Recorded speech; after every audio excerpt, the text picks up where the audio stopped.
Do you know the social gangster mentality that is prevalent in our society today has gotten to be egregious? Is that a good word to use? And I'm just going to use a very simple example. See, I talked about losing my gas yesterday at Costco, and rightly so. When you're ganged up by members and ganged up by employees or by the orders of management, whichever the case may be, you tend to know what is going on. I mean, it's very prevalent. Now, here, as I said in the past, is a receipt from Costco. And I really don't care about the information on it, even if it's personal, because honestly, we have no personal freedom, and anything you do say or you've done is probably out there anyways, on someone's, backed up on someone's drive. But yesterday I lost my gas at Costco, and I had a few choice words for an individual that I knew from nothing in my past.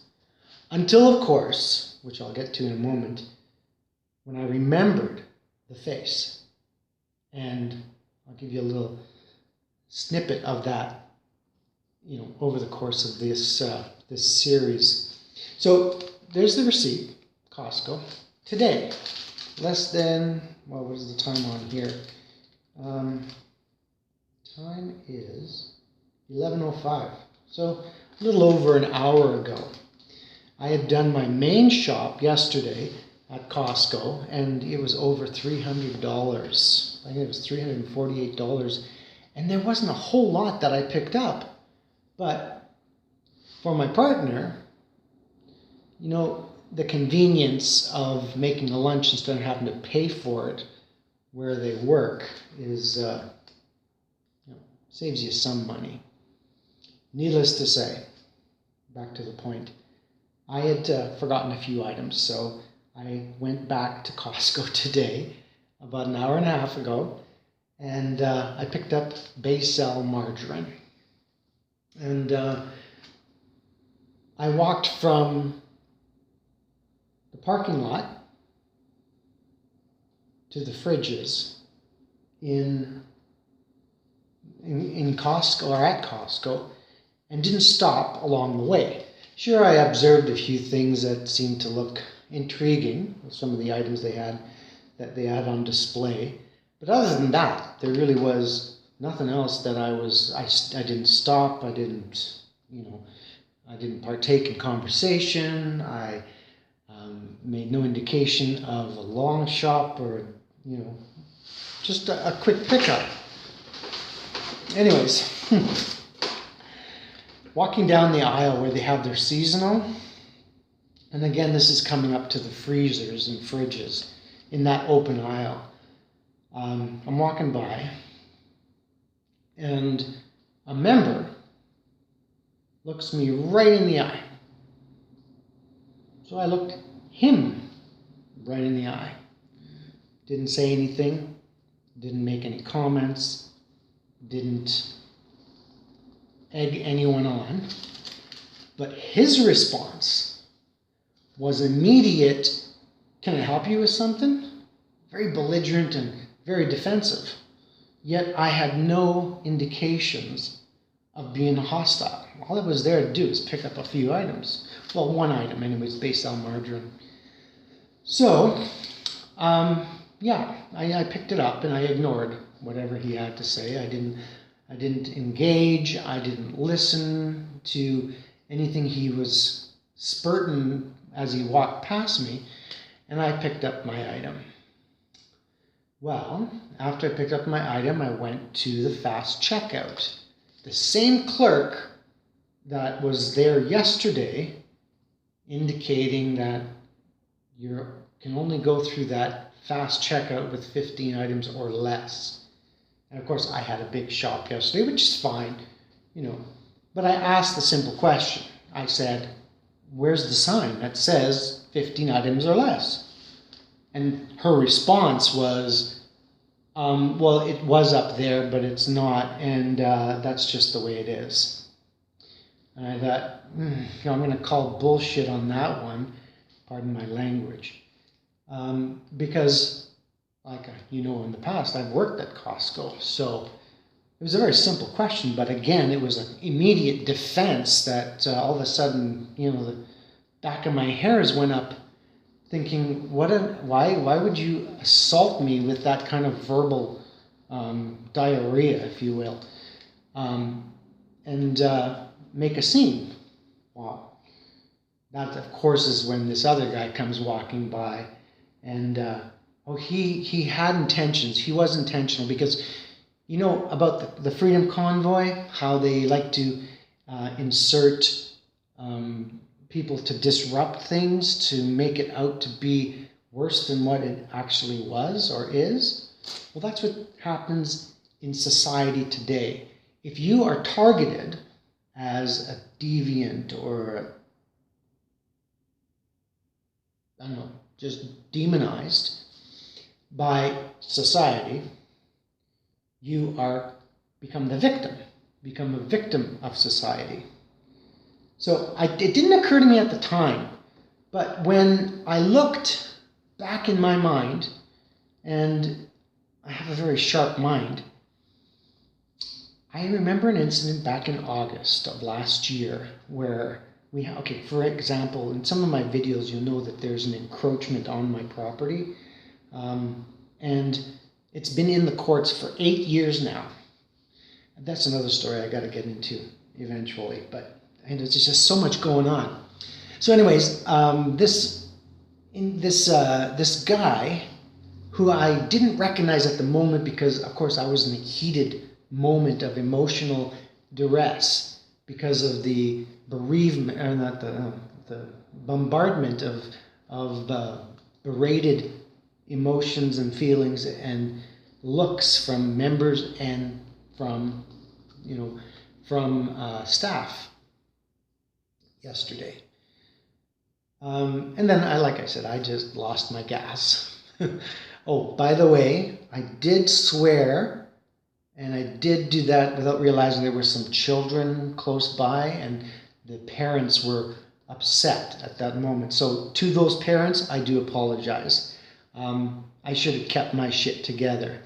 But when you're actually in this gangster mentality in society in this day and age, you tend to want to defend yourself and you lash out. That's just human nature. What's interesting is that human nature was exactly what they were looking for. They were egging it on, and they have been for years egging it on. They want you to snap. They want you to go on the defense. They want to see the hair on the back of your neck rise. And they want to crush you, destroy you, shame you, maybe even get rid of you. Who knows? You know, there's so many things that go on in this world. You got to wonder some days. But getting back to the point, I walked up to the fast checkout. The same woman, the same clerk was there. And in a big, bold noise of, if you have more than 15 items, please go to this side. And it was directed right at me. And I thought, okay, well, yeah, you are the same person that was there yesterday. And I won't apologize to you for how you mentally and tried to vocally attack me. There's no excuse for that. Especially when you're a member of a rather provocative industry like Costco. I mean, that's big. It's around the world, right? Maybe it's too big. That's neither for me to say or comment on. But again, That was my experience today. Only one day after I had gone shopping for my main groceries. Forgot a few items. So, this is Dominic Raphael, or DR, or you can call me the doctor. Because I said in my past videos that we are doctors of our own destiny. Our experiences speak for our professional integrity. It speaks for our experience. And how does one become a professional? With years of experience behind them. So I have the right to call myself a doctor. I mean, I'm not a medical doctor. I love those air quotes. I'm not a psychiatrist or psychist thing. No, I'm not that either. I am a doctor of humanity. And humanity is in big trouble. So this is up in Canada. And only just with one last, toot out there. If you out there, people, are being bombarded with verbal or even other types of assault on your integrity and on your character, stand up for yourself, because nobody else will. And it'll never be addressed until we make it an issue. So isn't that how things are done in a democratic society? If there is an issue, we debate it, we discuss it, we look at the pros and cons, we look at the integrity of whatever that debate is. Is it good for society? Is it bad for society? We're not the ones to determine that. We are put here to express ourselves, our experiences. And that's the one thing that keeps getting missed in society today. If it's not Russell Brand trying to cancel culture him, or other ones like Joe Rogan, another one, cancel culture.